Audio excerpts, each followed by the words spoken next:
Hey, what is up everybody? This is Wwe Brand Split coming to you here today. Here's a video topic discussion about WWE bringing back the brand split. This is something that I've been putting a lot of thought into last night when Brian Alvarez was on Observer Live and he was talking about SmackDown moving to the USA Network coming up in January at the beginning of the year, and basically how SmackDown is being treated as a lame duck show on Sci-Fi.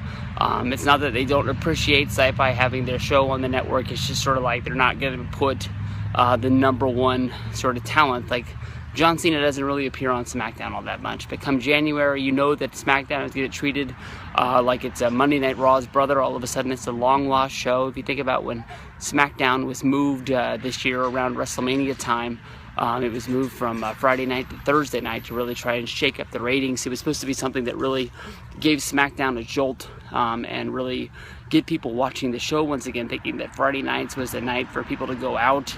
They were going out getting pizza and doing date night or something like that, and that was the reason why the ratings were down. It turns out they moved to Thursday, and the same amount of people watched SmackDown because they just realized that WWE doesn't care about SmackDown. Since they've killed the brand split, it's just sort of been like a dumping ground for matches that don't really matter in the long run.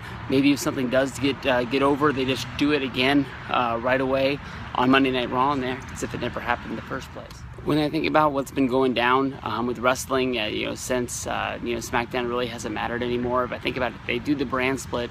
They have guys exclusively on Monday Night Raw. They have guys exclusively on SmackDown.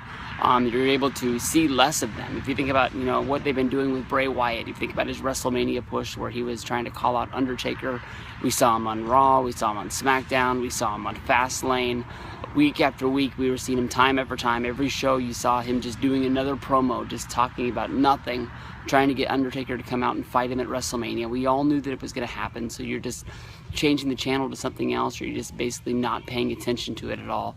And if Bray Wyatt was only on one show, you only get half the time of killing it. If you think about right now, with Raw and SmackDown, one of the biggest angles that they got going with mid-card guys is the Lana, Rusev, Summer Rae, and Dolph Ziggler storyline. And tonight on SmackDown, they have these guys doing a Miz TV, basically, shooting the angle right in the foot right away because they're not making us sit here and wonder about what is going down. By the time that we get to Night of Champions, we're going to see these guys, day after day, pretty much on all of these shows, making it with the angles watered down, where you're not able to make it play out and actually see where this is going.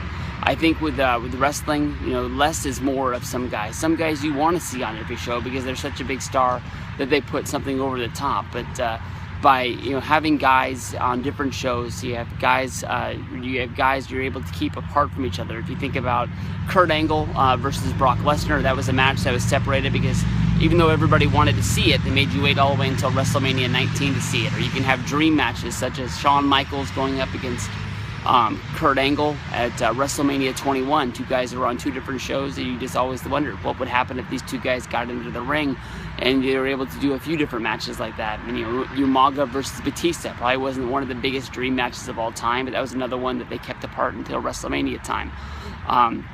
I'm really hoping that WWE sees this. I understand that they want to have Randy Orton, John Cena, Daniel Bryan, all of these guys that are out there on all these shows because they think that they're ratings grabbers that bring people in.